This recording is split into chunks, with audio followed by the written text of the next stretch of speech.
সুন্দর মিষ্টি সকালে আমার একটি ছোট্ট কবিতার নাম ধূসর পাঞ্জাবি। ধূসর পাঞ্জাবি, মেঘলা পাঞ্জাবি, তোমার পাঞ্জাবি মেঘ নামায়। এখনই রোদ ছিল, লজ্জা বোধ ছিল, হঠাৎ ঝড় এলো আকাঙ্ক্ষায়।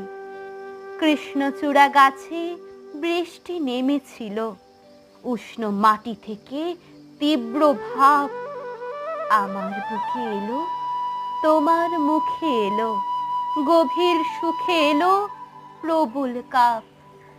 ধূসর পাঞ্জাবি, মেঘলা পাঞ্জাবি, তোমার পাঞ্জাবি বোতামহীন।